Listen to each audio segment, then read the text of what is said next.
Wonderful to be back with you again. Hope you all had a nice weekend. Managed to get outdoors and see some animals, take some pictures, enjoy yourselves out in the wild. My name is Russell Gerber, and of course with you for the next half an hour or so for the Ranger Show.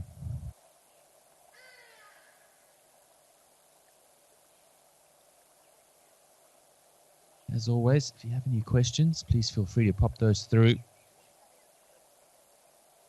And remember, if you haven't registered, in order to ask questions, you do have to register, and it's free to do so on the website.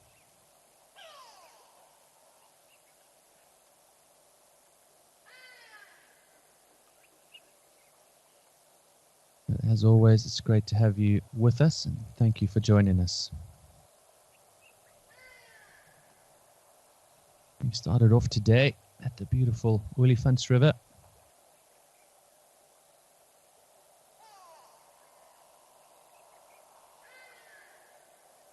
I can see things looking a little quiet at the river.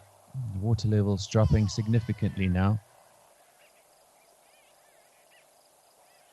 Besides our noisy birds, you can hear that grey go-away bird. And of course the hardy-dar ibis.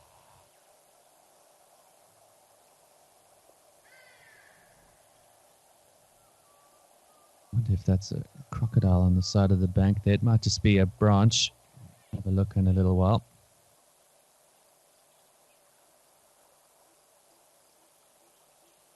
But please do join us tomorrow. We'll be having a long chat about Africa's most ancient predator, the Nile crocodile. Looks like some baboons under the fig tree.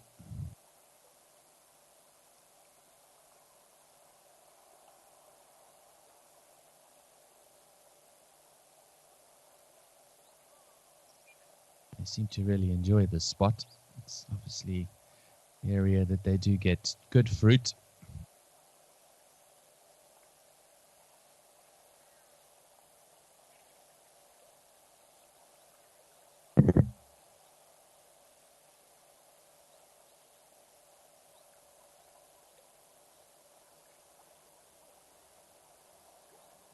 Always fun to watch, but a little bit far away.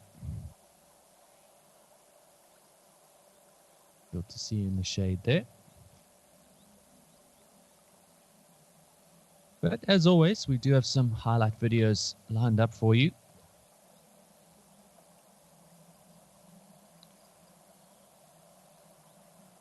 I think while things are a little quiet, we'll bring up our first one.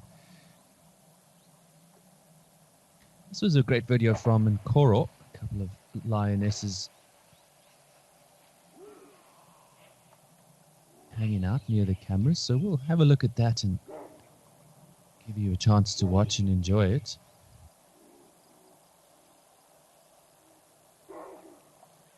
And as I said, folks, please feel free to send those questions in.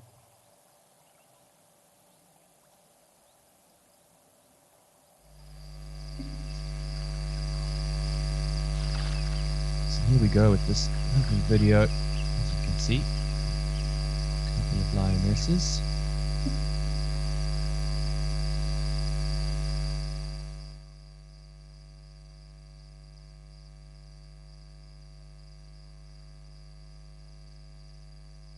It's nice to see them on the Nkoro cameras. You get such a nice angle.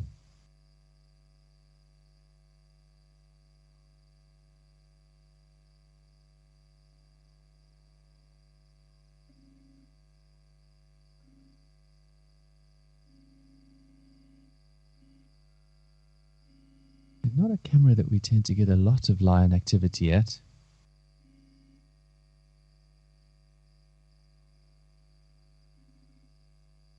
So always nice to see, and as we've been commenting on after the last few weeks, we've been getting quite a lot more lion activity on the cameras at our various locations.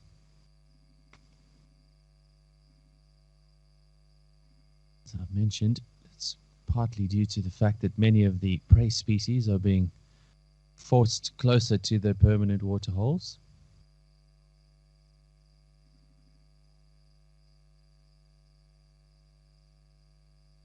I love about this video is as you see her walking away, you can see that clear dark patch behind the ears. Also on the tail, the tip of the tail, that dark black color. There's been a lot of hypothesis about why those dark patches are there, but now when you're looking at it in monochromatic color, you can see that black sticks out quite clearly. And if you are a cooperative hunter,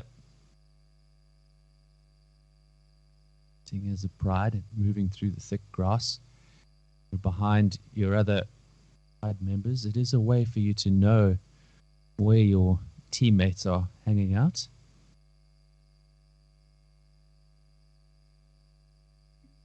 Of course, be so important in particularly lion hunting technique, where they will spread out and hunt together as a pride.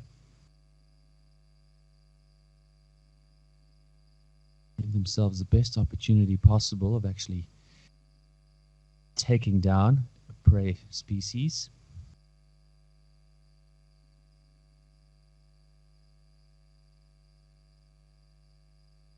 Let's see if her sister comes out. I actually can't remember if she does come through. Does look like a pair of sisters, roughly the same age. Of course, for the most part, they will tend to stay together for their entire adult lives.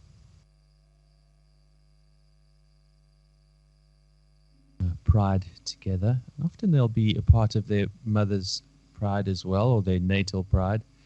But from time to time, they'll break off on their own.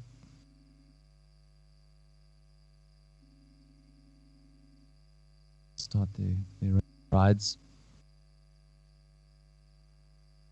I believe here in Koro, though, this is we were part of a much bigger pride, so they must be off in the bushes nearby.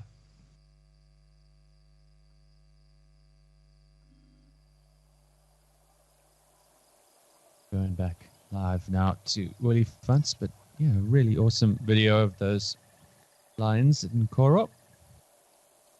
As I said, we've been getting a lot of good action with them in the early mornings and early evenings, so keep an eye on the cameras.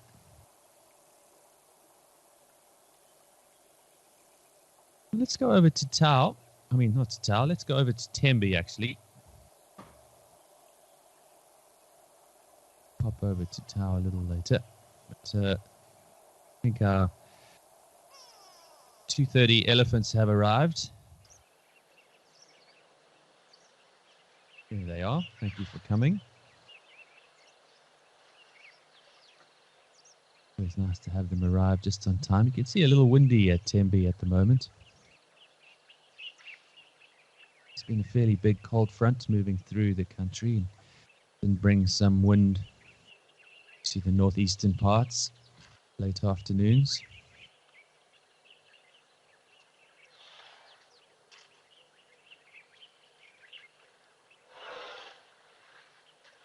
It's nice to see the elephants coming in the afternoons. Always fun to watch.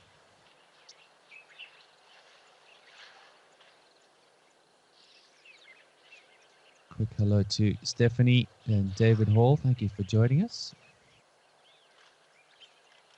David asks, good morning from Canada. I've seen a few crocs along the river at Tau. Oh, and at Tau, sorry. What is the average length of the crocodiles we've seen? David, we're going to go into deep detail tomorrow on the crocodiles and go through the various sizes of the animals themselves.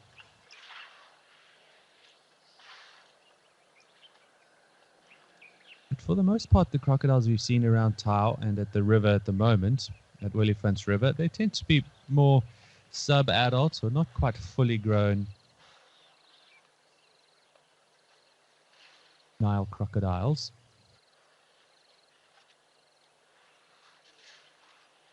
So I would say most of the ones that we've seen would be around about 2 to 2.5 meters long.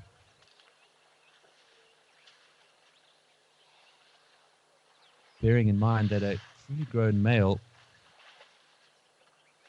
can be around 4 to 4.5 meters long. The female around 3.5 to 4. And a big male can weigh up to around 750 kilograms, which is not common, but in certain parts of the country and on the continent, you do see that. Females tend to be around 250 kilograms, so quite a lot smaller.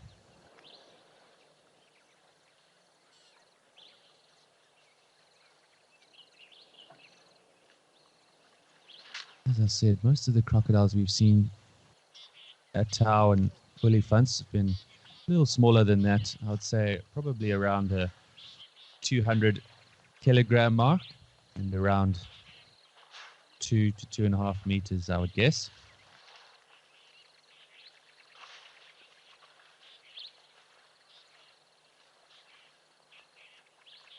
Thank you for your question, David.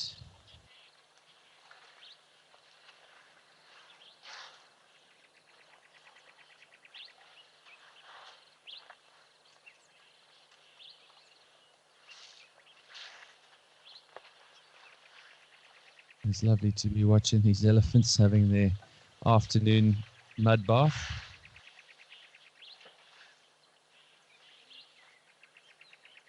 Of course, that's just to help them cool down and also to control parasites.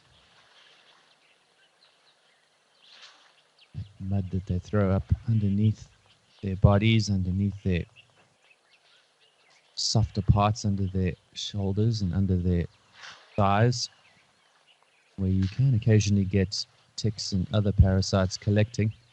That mud will eventually dry and suffocate the parasites that live there, and then they will actually rub them off on various rubbing posts. They normally have a favorite that they enjoy, and that's what they'll utilize most of the time. Often those rubbing posts will get rubbed down to just about a shiny little nub. It's always very interesting to see if any of you have seen one of those rubbing posts. They have rough skin on these elephants, which of course is why they have the name of pachyderm.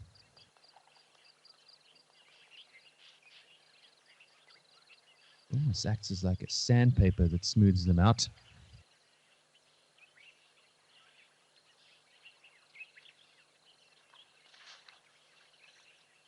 And Pat has also joined us. Pat, welcome. Good to have you.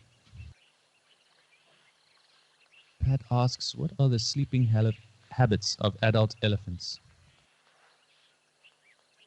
Do they sleep standing up, or are they also crepuscular like many of the predators?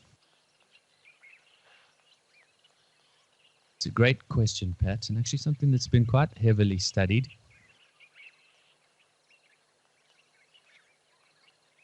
Elephants are active pretty much any time of day, depending on the availability of food. In the string, they have to eat anywhere around 200 kilograms of food a day. It means they have to spend the majority of their day feeding, so up to 20 hours or so, which doesn't give much time for rest, of course. And when it comes to the elephants, though, they will rest and doze standing up, yes. But your big adults and your youngest elephants will often sleep outright on their sides, just like your dog or cat at home. My fondest memories from the bush was sleeping in a lovely luxury tent on safari, and I was woken up in the middle of the night by this sound that was very similar to a very large Darth Vader.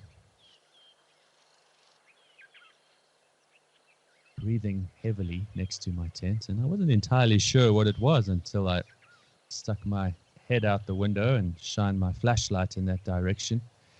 And there, right by the window, not 6 feet away from the side of my tent, was an elephant bull who decided to make the side of the termite mound next to the tent his bed for the night.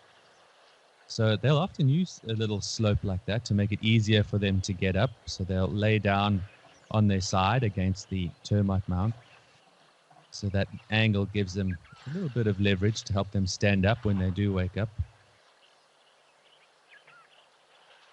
But he was completely out, having the sleep of a lifetime. And as I said, that sound breathing through his trunk was so loud, you couldn't sleep at all. So I really didn't have much choice. There's no moving a 6-ton elephant bull from his nap when you want to go to sleep. So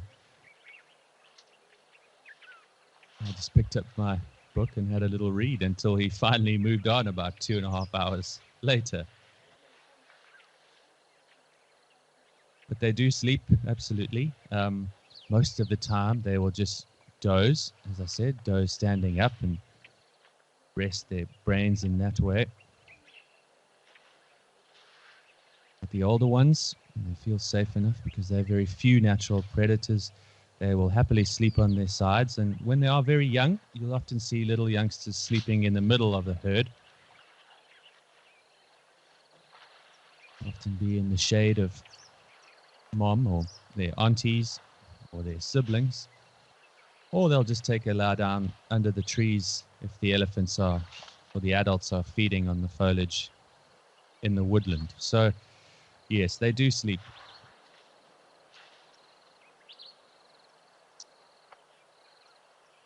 But a great question, Pat. And they are also active at night. As I said, if there is not a lot of food available, then they will feed through the night as much as they need to.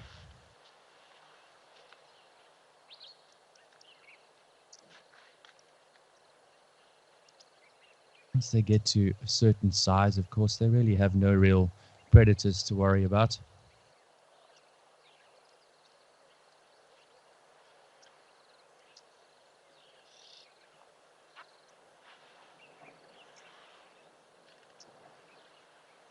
But thank you so much for the question. Very interesting.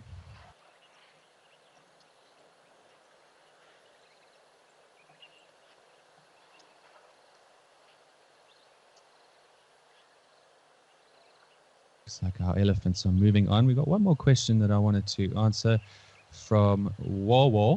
I think that's how you say it. He asks, or she asks, do okapis live in Africa?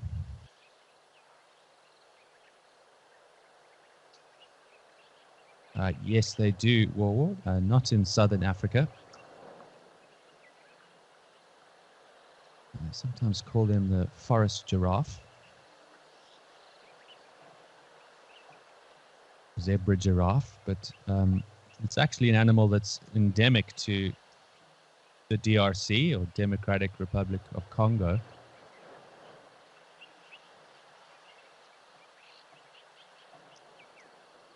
Interesting animal, though. It's actually most closely related to giraffes, even though they have stripes. Look like a zebra, but they are most closely related to giraffe. In the same family as the giraffes we see down here in southern Africa. Okapi are actually endangered. So, pretty special animal to see if you ever get the opportunity to do so.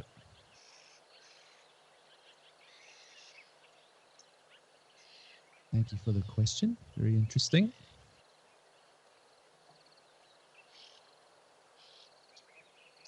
I think let's go to one of our highlight videos again.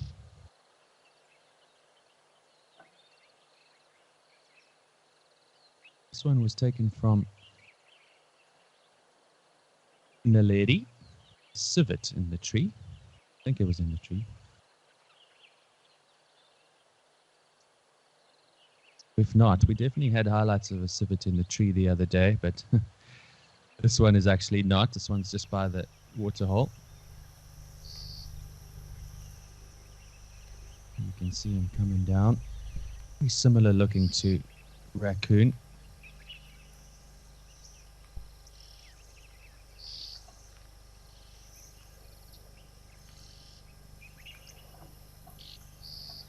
And one of our more territorial carnivores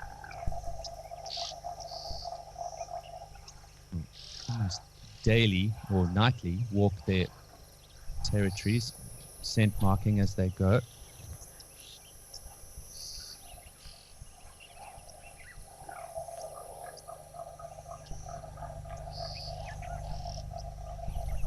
It's also in the carnivora order, so it is a carnivore, though they tend to go for small insects, sometimes small mammals.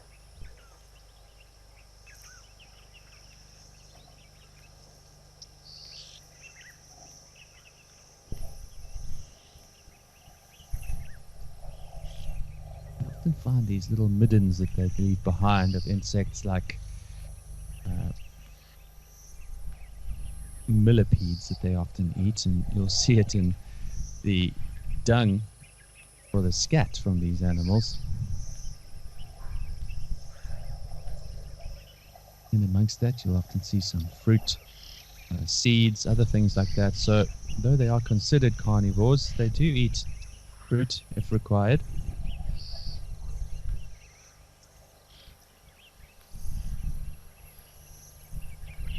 If you look at that black stripe down its back, that is all quite long hair, and they will stand that up if they are threatened.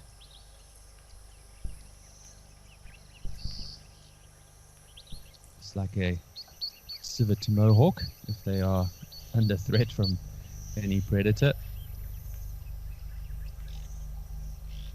A really nice view of one of Africa's more secretive carnivores.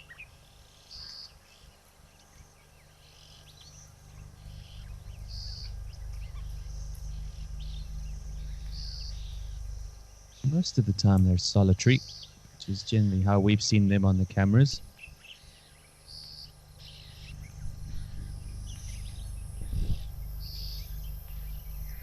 Those little dung middens that they utilize are actually called civetries, which is, I think, a great name.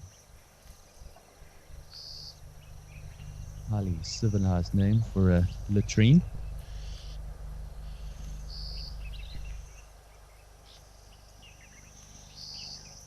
And as I said, they'll revisit their various marking points. They use their anal glands to mark those scents.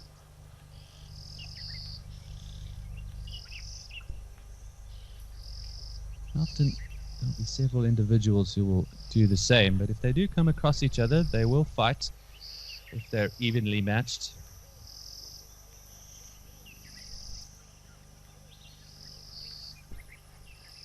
I just thought this was such a nice view. As I mentioned, we had a great clip, which I'll try to bring up later this week, where we had a civet chased up the tree by a couple of hyenas.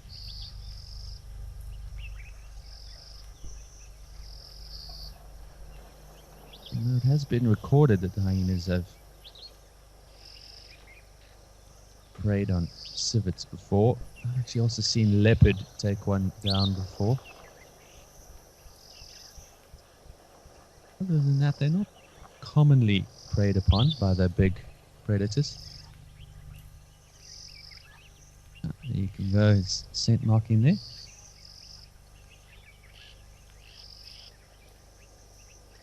I'm sorry.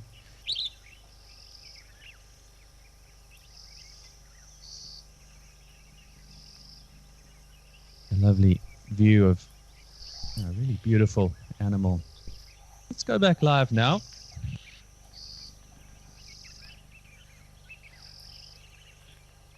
Why don't we pop on over to Cat Eye and see what's up over there. Really fancy now and having a look along that game path where we've seen some leopard action in the past.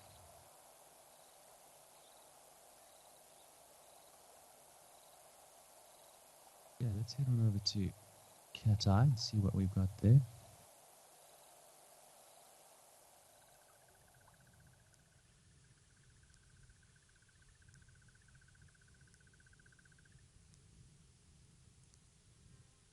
Looks like we've got a little tree squirrel.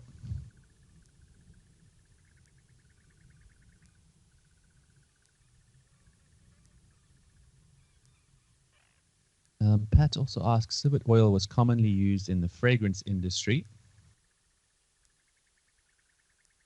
This cause endangerment for the civet. So it's a good point, Pat.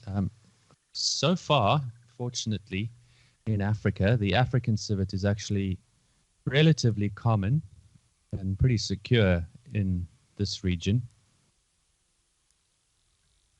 in terms of its population. So it's of least concern when it comes to the IUCN Red List. There are, of course, a number of other civet species across the planet in, I believe, Southeast Asia,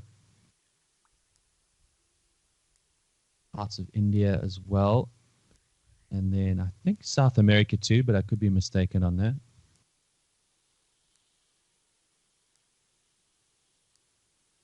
I know in those regions they were sought after for many reasons, both the fragrance, as you mentioned,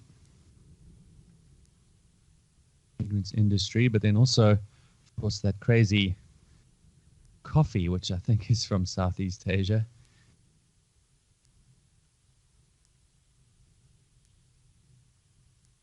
Coffee that has been through the digestive system of a civet. I can happily say that I've never tried said coffee. I don't have a large desire to do so, but I know that has also been a threat to the security of this population of animals around the world.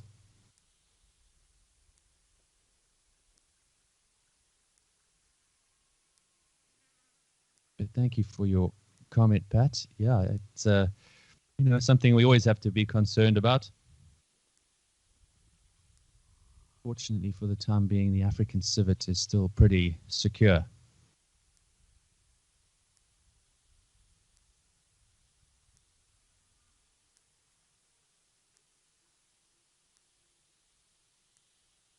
This little chap happily feeding away, looking for probably seeds in the grass.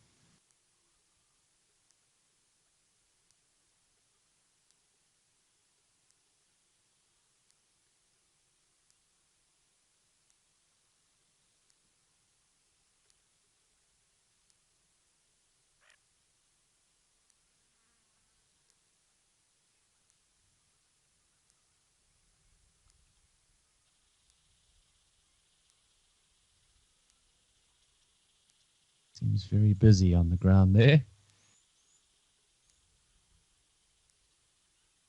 think we've got time for one more question.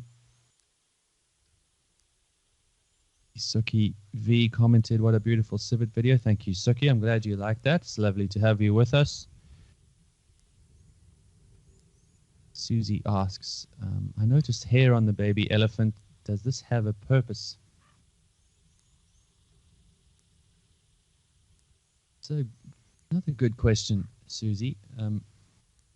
Not a clear indication of what the hair is really for. Of course, they lose it after about 1 year. You don't see much of that hair anymore. But if you do ever get the opportunity to get close to an elephant, hopefully not a wild one, but if you do, you'll notice that, of course, they do still have hairs on their thick skin, just not as much as when they're young.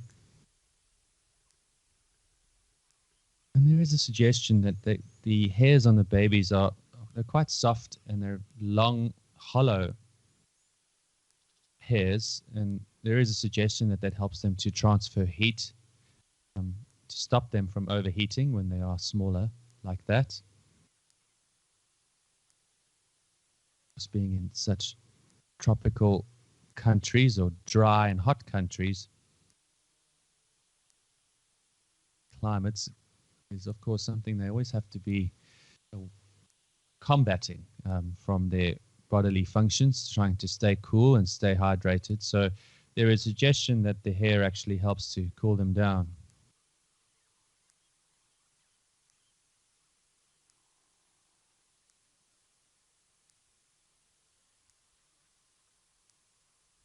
But yeah, and as I say, another great question. Thank you, Susie. Let's go over to Tao before we say goodbye to you folks today. See what we got on the cameras. I think we got another question too from Midge. Hi, Midge. Thank you for joining us. You asked Midge, last week there was a black cat at Rosie's pan. It looked like a domestic cat. Is it possible for a domestic cat to go inside the parks and survive?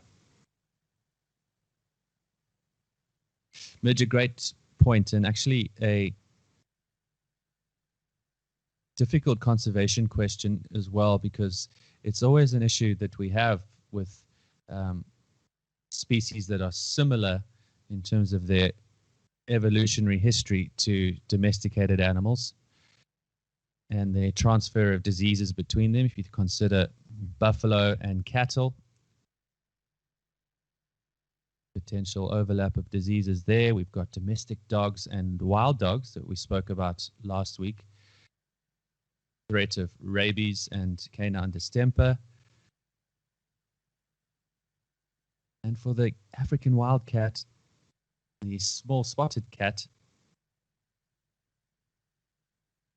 there is the course challenge of the diseases being carried through domestic cats to them, but also well-documented research on the interbreeding between the species, which is why the concern of losing the original species of African wildcat is quite serious. And for this reason, many of the lodges do their best to keep domesticated cats and dogs away from the reserves as much as possible.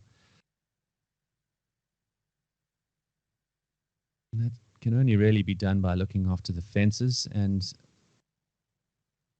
I hate to say it, but sometimes actually eliminating the domestic animals that do come onto the reserves.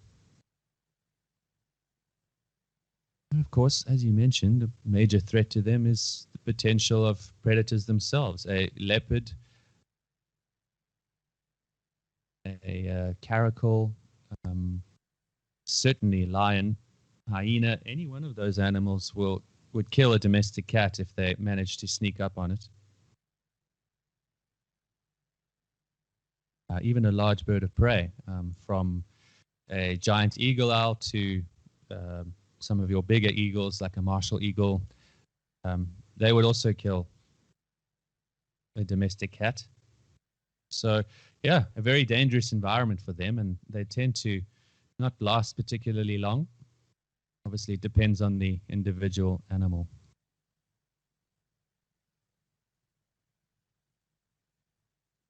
But every now and again, we do get these domestic animals in the reserves.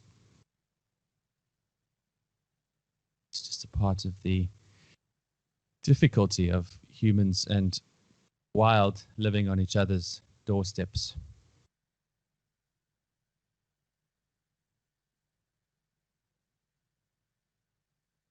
Well, folks, thank you so much for your interaction and questions today. It's always a pleasure hanging out with you.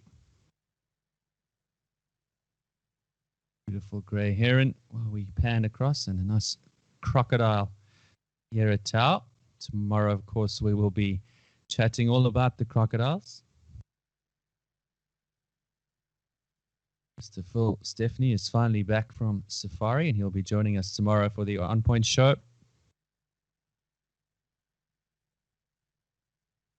So please do join us then, same time tomorrow, 2:30 Central African time. Some wildebeest off in the distance there. So I look forward to seeing you all then. Thank you, as always, for joining us. Have a wonderful afternoon. Cheers for now.